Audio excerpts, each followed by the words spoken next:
Okay, we've got hemoglobin, which of course is the red protein present in red cells, which is responsible for carrying oxygen. You need a protein to carry oxygen because in larger animals, because oxygen isn't terribly soluble in water, and it's insufficient for the tissues to get enough oxygen, just relying on it being dissolved in it. Right, so hemoglobin it is a protein which is a tetramer. That means it consists of uh, four subunits, and each subunit is pretty big. Now these two red ones, these are identical to each other. These are called the alpha subunits. They're absolutely identical. And then you have two other subunits which are slightly different, and they are identical to each other. They're called the beta. Now each of those has this group, which is called heme, attached to covalently attached to the protein. If you look at heme, right? So just to explain what this means is, where every one of those corners is, that means you've got a carbon atom there, and there'll be hydrogens attached to those carbon atoms, so that each carbon is forming 4 bonds. So, for example, that one there is only forming 3 bonds at the moment, so that would have 1 hydrogen on it. Whereas this one here is already forming 4 bonds, so it wouldn't have any hydrogens. You have an ion in the middle. The ion is in the +2. It's missing 2 electrons, Fe2 plus. And you have this whole thing is flat, and behind it you have an R group of the protein, or one of the amino acids, one of the side chains, forms a covalent bond behind that ion. Yeah, and then coming in this way, if you're pointing towards the ion, the oxygen molecule will bind there. Okay. So that's heme, and each one of these has a heme group. So I'll just draw a little blob. Yeah. All right. So that means one hemoglobin molecule can carry 4 molecules of oxygen. Okay. Now it's all very well that hemoglobin is good at binding oxygen, but it must also be good at letting go of it. It can't be so good at binding that once it binds it, it never lets go, because it's got to pick up the oxygen in the lungs and then carry that to the tissues. So that's really important that it is able to let go of it as well. Now, if we just have a little look at, if you look at what you would expect with hemoglobin, if we put down, if you have a graph here, and we had the concentration of oxygen. Now, usually people don't measure the concentration of oxygen. They usually refer to it as the partial pressure, but it means essentially the same thing. Partial pressure of oxygen is how the concentration of it, and here is the percentage of sites bound. So that means how many of the sites were available have got an oxygen molecule bound. Now, you might think that the graph would look like that, straight line, but it wouldn't actually. For most things, you would expect it to be a hyperbolic curve. So you'd expect it to be like this. Okay, and this may strike you as familiar as like enzymes, because enzymes bind the substrate to their active site, and that is the graph you would expect to get with most enzymes. You'd get like a hyperbolic curve like that. And if you're wondering why that is the case, right here in the early part of the graph, it's quite easy for oxygen. It's easier for oxygen to bind, if you like, because there's lots of free sites. Whereas the concentration of the sites available when you get up here, there's not many of them. So even though you increase the concentration of oxygen a lot, you don't get that much extra binding, and that can be shown mathematically, and that's exactly what happens with a lot of enzymes. And it's what you would expect with hemoglobin, but you don't actually get that. What you get with hemoglobin is you get a curve which is a bit S-shaped like this. Okay, and that is called sigmoidal, and you shouldn't get that with hemoglobin, but you do. Now we'll just see, why is that good for hemoglobin as a carrier protein? Well, let's say that we've got here, let's say this is the minimum oxygen concentration, and that would be in the tissues which are respiring. And let's say here, this is the maximum oxygen concentration that you'd expect to get in the body, and that would be in the alveoli, in the lungs. Now, if we just have a little think, let's see, well, if we had the hyperbolic curve, imagine, so I'll draw this line up here. When it got to the tissues, well, let's think, when it was in the, let's say this is 100% up here, yeah? 100% of sites bound. So if you had a hyperbolic curve, yeah, when it was in the lungs, you'd get 100% of the sites bound. But when it got to the tissue, it would only give away that much oxygen, okay, which is not very much. It would only give a small percentage of its oxygen away. Let's see what would happen if you did it with the hyperbolic curve now. Right, so you'd have that much oxygen. Let's do purple, okay, that much oxygen in the lungs bound, and when you get to the tissues, you'd have only that much. So you can see there that you would get the amount of oxygen that would be released would be all that. It'd be much better at picking up oxygen and dumping it in the tissues, and that is why the the sigmoidal shape would be a good shape to have, and that's the shape that it does have. Okay, so if it was hyperbolic, it wouldn't be very good at letting go of the oxygen. Okay, so how does it manage to do that is the question then. Okay, well, as we said before, we've got four subunits. Right, when one oxygen binds, let's say an oxygen binds to that one, obviously not to scale. Oxygen binds, what that does is, and it's been shown, what the interface of where the alpha and beta touch here, you get a change in shape of the protein of this alpha will change shape. Right.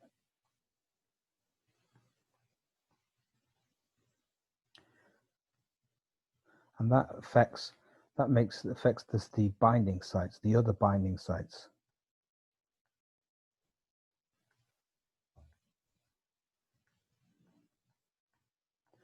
And it makes them better at absorbing, better at binding, makes them better at binding oxygen. So we say that the binding is cooperative. So the first one is the most difficult to bind. After that, you get a change in shape of the protein, and it makes it easier to bind the other ones, unless this causes a sigmoidal curve. Now, this is not just a hypothesis that the shape changes. People have looked at the shape of the protein with X-ray crystallography, and it's been explained the shape does changes, and the shape of the binding site changes. And they can show where the atoms are and everything, and it's all very well explained. Hemoglobin is one of the best understood proteins that there are. People have been working on it for probably longer than any other protein. Since the 1940s, people have been working on the shape of hemoglobin. Okay, so binding is cooperative then, and also the converse of that is true. The unloading of oxygen, that's cooperative. So that means once you've got rid of one of your oxygens, the other ones, it's easier for them to fall away. Okay, now that is not the only clever thing about the hemoglobin molecule, because we want to talk now about the effect of pH. Okay, so if I draw the curve, right, I'm going to draw this one. This is at a slightly higher pH, the blue one, and If you have a lower pH, if it's slightly more acidic, you'll get the red curve. I've drawn it slightly exaggerated here, but just to show what's going on here. So that's acidic, and that is less acidic. Right, let's see what would happen at a certain, so what we got on our axis here, we've got partial pressure of oxygen, which is equivalent to the concentration of oxygen, and this is the percentage sites occupied. Right, so let's see under acidic conditions, let's say we've got this oxygen concentration here. Okay, so in acidic conditions, you would get, that much oxygen bound. Right, if you did it less acidic, you could see then the amount of, I'll do that one in red actually. Under less acidic conditions, you would have about that much oxygen bound. I drop that line up there.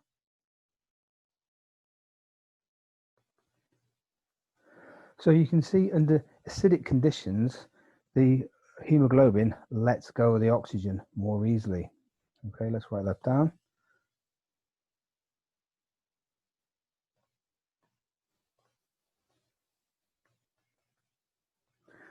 All right, where do you get more acidic conditions? It's more acidic in the tissues. And the reason for that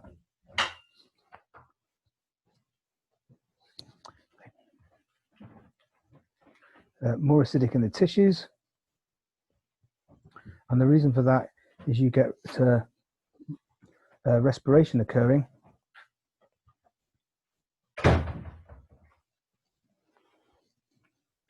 And well, you get respiration occurring, you make carbon dioxide, and carbon dioxide, when it dissolves in water, it makes it more acidic. It makes the pH ever so slightly more acid, not by much, but by a small amount. And that's because CO2 actually combines with water to form carbonic acid, which is a weak acid. That's carbonic acid. It's a very weak acid. Okay, so that means that hemoglobin is better at losing oxygen in the tissues. Now, if you keep the pH the same, and you change the carbon dioxide concentration, that will do a similar thing. So carbon dioxide itself has a separate effect. So if you've got high CO2 concentration, you'll get this red curve. Okay. So when the concentration of CO2 is high, even if you buffer it and keep the pH exactly the same, the hemoglobin is better at giving away the oxygen, which is what you want. That's good. Okay, now let's talk about what's happening in the placenta. Okay, so the baby has its own blood supply. Of course, the mother and the developing fetus, their blood supplies don't mix. There's quite often like mothers and their babies don't even have the same blood group. Okay, so fetal hemoglobin is actually slightly different. Fetal hemoglobin, you have 2 alpha chains, but you don't have the beta chain. You have a very similar one, but it's a bit different, and it's called a delta chain.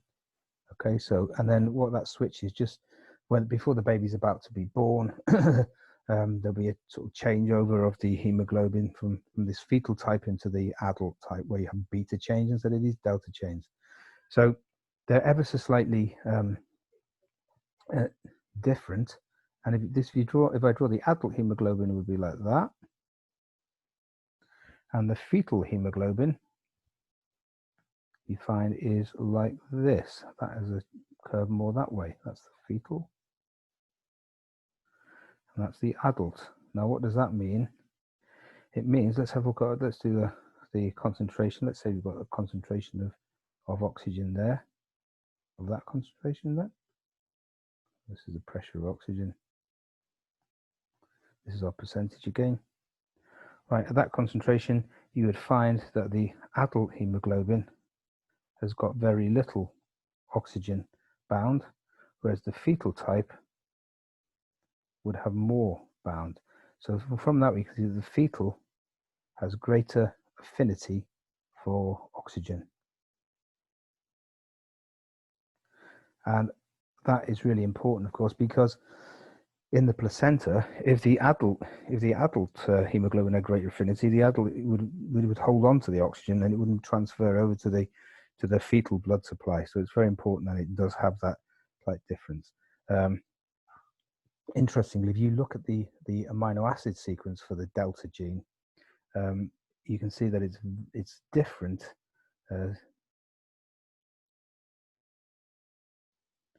It's different to the beta, but it's similar. And it's obviously arisen by gene duplication. So what has happened is at some point in evolution, the beta gene has ended up being duplicated and then undergone a series of mutations, ending up with the delta, making it ever so slightly different and slightly different oxygen binding capacities.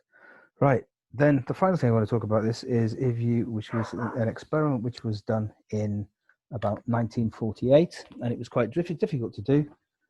They took hemoglobin from a lot of different species, different sizes. So I'm going to say mice being the small species, elephant being the big species. They did a whole load of them, and they looked at the hemoglobin binding curves of those animals. What they found was this. Okay, so let's just say mice and elephant is the two extremes. So there's your oxygen pressure and your percentage binding. You found that the mouse one was like that, and the elephant one was like this. Okay, it's rather exaggerated, but just to show you the point, there's elephant and that's mouse. Now, so from that, you should be able to see that the mouse hemoglobin has greater affinity for oxygen.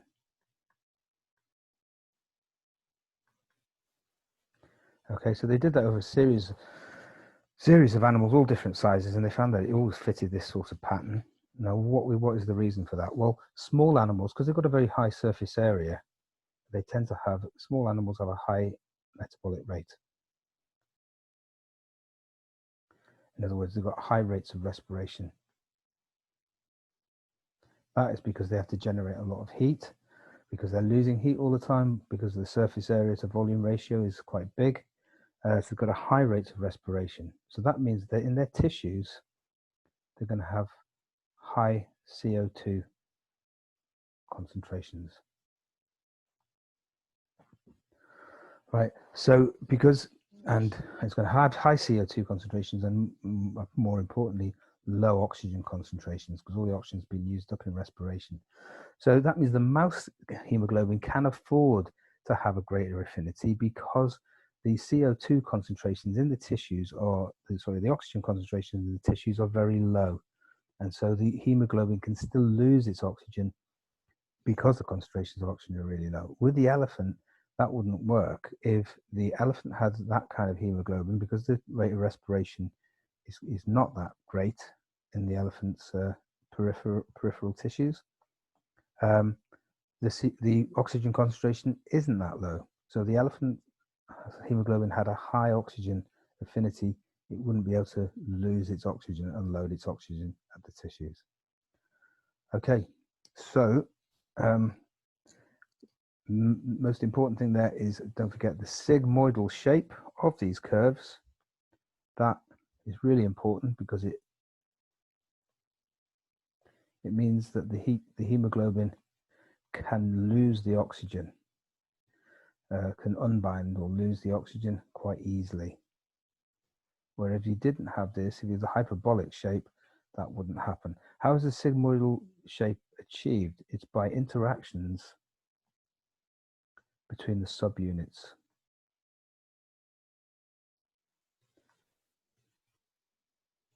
Of hemoglobin. Interesting, there's a protein called myoglobin, which is extremely similar to hemoglobin. It looks red, and it's found in mussels, in red meat, and its job is to just act as an oxygen store in the mussels. Now that is only made up of one subunit, and that does not show sigmoidal dissociation curve. It shows a hyperbolic curve. Also, if you get normal hemoglobin and you break it up into its subunits, you can get a solution of alpha subunits all by themselves. And if you look at the binding curves of those, you'll find that they're hyperbolic as well. They're not sigmoidal. It's this interaction between the two, between the different subunits, which is essential for changes in shape and this cooperative binding.